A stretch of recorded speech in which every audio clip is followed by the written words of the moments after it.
जय माता दी मित्रों, आज हम चर्चा करने वाले हैं एक ऐसी घटना, ऐसे गोचर के बारे में, ऐसे राशि परिवर्तन के बारे में जो 18 साल बाद लगभग होने जा रही है। यानी 30 अक्टूबर 2023 में राहु का राशि परिवर्तन हो रहा है। यानी राहु मेष राशि से मीन राशि में यानी उल्टी गति में जाकर मीन राशि में गोचर करने वाले हैं।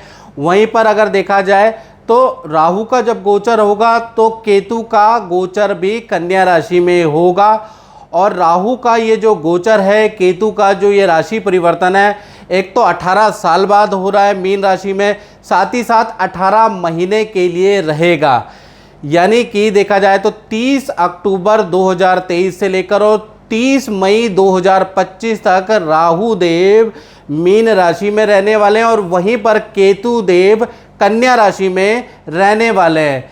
आज हम चर्चा करेंगे राहु के बारे में और अगले एपिसोड में मित्रों हम चर्चा करेंगे कि केतु के बारे में। ये एपिसोड होगा राहु के ऊपर कि राहु का 12 राशियों पे क्या प्रभाव पड़ेगा, इसके बारे में इस कार्यक्रम में चर्चा करेंगे। सबसे पहले राहु का मंत्र, ओम अर्धकाया महावीर्या चंद्रादित्य विमर्दनम सिंगिका गर्भ संभूतम तम राहु पर्णमाम्यम। यानी अर्धकाया महावीर्य, यानी कि राहु की अर्धकाया है और महावीर्य का मतलब बहुत ज़्यादा लालसा और महत्वाकांक्षी वाला ग्रह चंद्रादित्य विमर्दनम, जिसका चंद्रमा और देखा जाए सूर्य से गंभीर शत्रुता है। सिंगिका गर्भ संभूतम तम राहु प्रणमाम्यम, सिंह की सवारी करने वाला ऐसे राहु देव को हम प्रणाम करते हैं।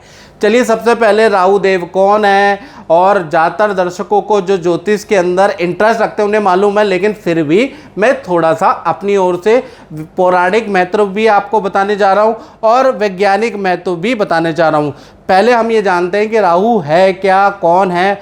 तो पौराणिक कथा के अनुसार जब समुद्र मंथन के दौरान स्वर भानु एक दैत्य था जिसने अमृत का कलश या अमृत का पान पी के वो अमर हो गया, तब भगवान विष्णु ने अपने चक्र से उसके 2 भाग कर दिए। यानी कि जो विष्णु भगवान का चक्र था उसके गले से उसको काट दिया, तो ऊपर का हिस्सा या राहु कहलाया और नीचे का हिस्सा जो है, जो धड़ है, वो केतु कहलाया। और ये राहु और केतु के नाम से आगे प्रसिद्ध हो गए। वैसे इस राक्षस का नाम स्वरभानु था। अब वैज्ञानिक महत्व के बारे में मित्रों जानते हैं तो देखिएगा कि ये सूर्य है और सूर्य की परिक्रमा पृथ्वी करती है। मान लीजिए सूर्य है, सूर्य की परिक्रमा पृथ्वी करती है और पृथ्वी की परिक्रमा कौन करता है? चंद्रमा। तो जब जो पृथ्वी की जो कक्षा है और चंद्रमा की कक्षा देखा जाए, जब ये आपस में 2 भागों में ऊपर और नीचे काटती है, यानी कि 2 अक्षांश में काटती है, जो चित्र में दिख रहा है, और उसको नॉर्थ नोड और साउथ नोड कहा जाता है। यानी नॉर्थ नोड और साउथ नोड कहा जाता है और इसको टोटल इस घटना को लूनर नोड कहा जाता है। वहीं पर आपको ऊपर की तरफ केतु महाराज मिल जाएंगे, नीचे की तरफ आपको राहु महाराज मिल जाएंगे, जो कि पृथ्वी की कक्षा और देखा जाए चंद्रमा की कक्षा को 2 भागों में 2 बिंदुओं पे काटता है। आपको चित्र में समझ में आ जाएगा मैं क्या कहना चाहता हूँ। यहीं पर है राहु और केतु, याद रखिएगा। अब राहु और केतु को आपने जान लिया क्या है, कैसे दिखते हैं। वैसे तो दिखाई देते नहीं, छाया ग्रह हैं, लेकिन उसका अनुमानित वैज्ञानिक दृष्टिकोण हमने देख लिया, पौराणिक महत्व देख लिया। अब राहु केतु के कुछ रोचक तथ्य मैं बताने जा रहा हूं जो कि आपको बड़ा हैरान करने वाला है। पहला मित्रों, राहु केतु की कोई अपनी राशि नहीं है। यानी कि अभी तक, यानी कि इस वीडियो 2023 तक और जब से राहु केतु का सर कटा है तब से अभी तक विद्वानों के बहुत अलग अलग मत है। मतलब राहु केतु में जितना कन्फ्यूजन है ना मित्रों, उतना कन्फ्यूजन किसी में नहीं है। कोई ये मानता है कि मिथुन राशि राहु की उच्च राशि होती है, कोई मानता है कि धनु राशि राहु की उच्च राशि होती है। इसी प्रकार से केतु में अलग अलग कन्फ्यूजन है, कौन मित्र है कौन शत्रु है, लोग अलग अलग तरीके से अलग अलग विद्वान डिस्क्राइब करते हैं, बिल्कुल कन्फ्यूजन है इसमें। साथ ही साथ सबसे बड़ी इंटरेस्टिंग बात मैं आपको बताऊं, राहु केतु एक ही शरीर से उत्पन्न हुए हैं। यानी कि एक आत्मा दो जान है, लेकिन उसके बाद भी देखा जाए दोनों में भी आपस में शत्रुता है। यानी जब देवता का दर्जा दोनों को मिल गया, राहु को और केतु का, तो एक दूसरे से भी चिढ़ने लगे और एक दूसरे से भी शत्रुता इन्होंने कर ली, जैसे भाई भाई आपस में लड़ते हैं।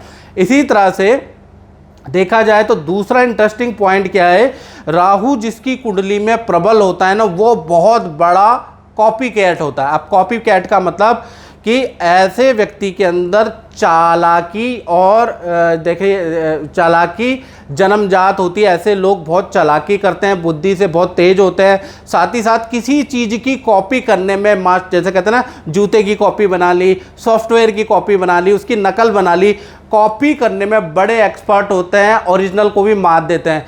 जिनका राहु अच्छा होता है, याद रखिएगा स्टूडेंट, जिनका भी राहु अच्छा होता है तो कहीं ना कहीं केंद्र त्रिकोण में बैठा है, शनि की राशि, बुध की राशि, शुक्र की राशि में बैठा है, तो मान के चलिए ऐसे लोग कॉपी कैट बड़ी जल्दी कर लेते हैं। किसी की लाइफस्टाइल को फॉलो करना, कोई टेक्नोलॉजी की कॉपी करना बहुत अच्छा कर लेते हैं और सक्सेसफुल हो जाते हैं।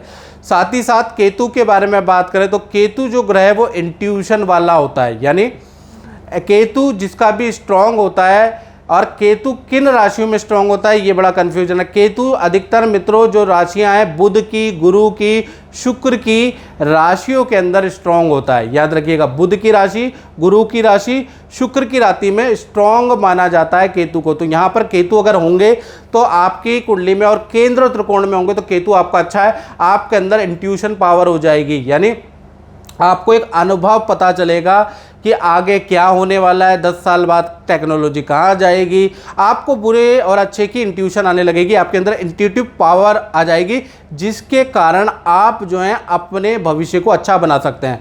तो राहु और केतु दोनों अगर अच्छे हो जाते हैं तो कहीं ना कहीं एक में चालाकी बहुत अच्छी मिलती है और एक में इंट्यूटिव पावर ज़्यादा मिलती है।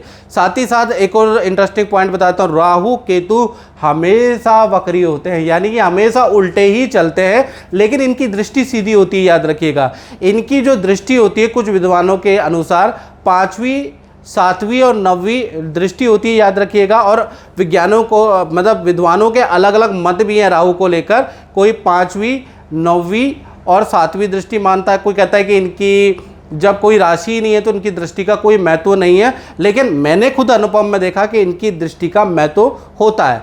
साथ ही साथ देखा जाए तो राहु जब भी राशि परिवर्तन करता है, जैसे कि 30 अक्टूबर 2023 में राहु देव राशि परिवर्तन कर रहे हैं, तो 9 महीने यानी शुरू के जो 9 महीने आपको अच्छा या बुरा दोनों इफेक्ट ज़्यादा मिलेगा, यानी ज़बरदस्त मिलेगा। अगर अच्छे होंगे तो अच्छा इफेक्ट मिलेगा और बुरे होंगे तो बुरा इफेक्ट आपको तुरंत मिलेगा, 9 महीने तक मिलेगा।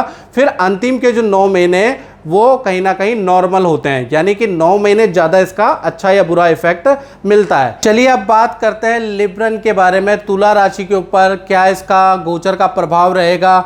और तुला राशि पे 17 जनवरी 2023 में 7.5 खत्म हो गई है, ढैया खत्म हो गई है, यानी ढैया थी और ढैया ख़त्म हो गई है, लेकिन तुला राशि की ज़िंदगी फिर भी नहीं बदल रही है। तुला राशि वाले यही चिंता में कि सभी ज्योतिषियों ने कहा था कि 17 जनवरी के बाद चीज़ें सही हो जाएंगी और नहीं हो पा रही है, करियर में ग्रोथ नहीं मिल रही है, कहीं ना कहीं देखा जाए वो उन्नति नहीं मिल पा रही है और नौकरी में परेशानी ख़त्म नहीं हो रही, व्यापार बढ़ नहीं रहा है, नौकरी के नए ऑफ़र मिल नहीं रहे हैं, विद्या में कुछ अच्छा मिल नहीं रहा है, शादी के विवाह के योग बन नहीं रहे हैं। तो ऐसे में याद रखिएगा गोचर का मतलब होता है जनरल प्रिडिक्शन तुला राशि वालों। तो कहीं ना कहीं गोचर पॉजिटिव हो गया है जैसा कहा जाता है। जैसे मैं आपको बता देता हूँ, थोड़ा आपकी जानकारी के लिए बता देता हूँ कि क्या होता है कि जैसे आकाशीय क्षितिज में जैसे कि बहुत तेज़ बारिश आती है तो भविष्यवाणी होती है मौसमी बीमारी की कि बारिश आने वाली है। तो आप क्या परहेज रखते हैं? आप छाता रख लेते हैं अपने पास, आप रेन कोट रख लेते हैं ताकि आप बारिश से बचाव रखें, या उस समय पे आप निकलते नहीं हैं। याद रखिएगा नदी में घूमने नहीं जाते हैं। इसी प्रकार से भविष्यवाणी होती है आज मौसम बहुत अच्छा है, तो ऐसे में क्या करते हैं आप घूमने के लिए खुद भी जाते हो और पिकनिक के लिए कहीं ना कहीं देखा जाए तो अपने परिवार को भी ले जाते हो, लेकिन खाना आप अपने घर से ही ले जाते हो या खाने के लिए पैसे ले जाते हो। इसी प्रकार से गोचर तो आपका बहुत अच्छा हो गया है, भाई आपको अपनी कुंडली भी तो दिखानी पड़ेगी कि आपकी कुंडली में आपकी दशा ठीक है कि नहीं है। अगर खराब होगी तो कहाँ से आपको रिजल्ट मिलेगा। गोचर चाहे कितना ही अच्छा क्यों ना हो जाए, गुरु का, शनि का, राहु का कितना ही अच्छा गोचर हो जाए, आपके जीवन में बदलाव नहीं आएगा, क्योंकि कुंडली में तो डिफेक्ट है ना। याद रखिएगा, सीढ़ी तो जब चढ़ोगे ना, जब सीढ़ी बनी होगी घर के अंदर, छत में तो जब ही जाओगे। याद रखिएगा, मौसम का लुत्फ तो जब ही उठा पाओगे। तो मेरी बात कुछ तुला राशि वाले समझ गए होंगे, कुछ लोग नहीं। चलिए, इसको, ये बहुत बड़ा टॉपिक है, इसके बारे में लास्ट में चर्चा करेंगे। सबसे पहले तुला राशि के बारे में बात कर लेते हैं। जो राहु का गोचर आ रहा है, यानी देखा जाए तो 18 साल, करीबन 18 साल बाद राहु मीन राशि में दोबारा प्रवेश कर रहे हैं। तो कुल मिला के देखा जाए तो आपकी कुंडली से देखा जाए ये गोचर छठा है, छठे में राहु और बहुत अच्छा रिजल्ट देता है। कहीं ना कहीं देखा जाए तो तुला राशि को छठे राहु का, यानी कि ये जो राहु है इसका बेस्ट रिजल्ट प्राप्त होगा 18 महीने के अंदर अंदर, यानी 30 अक्टूबर 2023 से 30 मई 2025 तक आपको बेस्ट रिजल्ट होगा। लेकिन आपकी कुंडली में भी मित्रों ग्रह ठीक होने चाहिए, तभी होगा। नहीं तो याद रखिएगा, हम राजयोग बोलते हैं तो हर एक नाई, हर एक भिखारी राजा ना बन जाता, यानी कि आपकी कुंडली में भी राजयोग होना चाहिए, याद रखिएगा। अब क्या रिजल्ट ये देगा, इसके बारे में चर्चा कर लेते हैं। 18 महीने क्या बेस्ट रिजल्ट रहेगा। ये छठा जो राहु है ये पद प्रमोशन के लिए बहुत अच्छा है। बड़ी कंपनी में आप आंख बंद करके अप्लाई कर ले, विदेश में काम करना चाहते हैं, इंटरनेशनल लेवल ब्रांड में काम करना चाहते हैं, वहाँ अप्लाई कर दे, आपको बेस्ट रिजल्ट अब शुरू हो जाएगा। यानी कि अच्छा पद प्रमोशन मिलेगा बड़ी कंपनी में। आप अगर अप्लाई करेंगे तो आपको बहुत अच्छा रिजल्ट मिलेगा। या कुछ लोग विदेश में काम करना चाहते हैं तो उन्हें विदेशी कंपनी में अप्लाई कर देना चाहिए 30 अक्टूबर के बाद। साथ ही साथ शेयर, लॉटरी, जो लोग ये चीज़ें करते हैं उसमें भी आपको अच्छा धन लाभ प्राप्त हो सकता है। शेयर में किया गया इन्वेस्टमेंट आपको अच्छा लाभ दे सकता है, या एक आध लॉटरी भी आपकी निकल सकती है, ऐसा योग नज़र आ रहा है।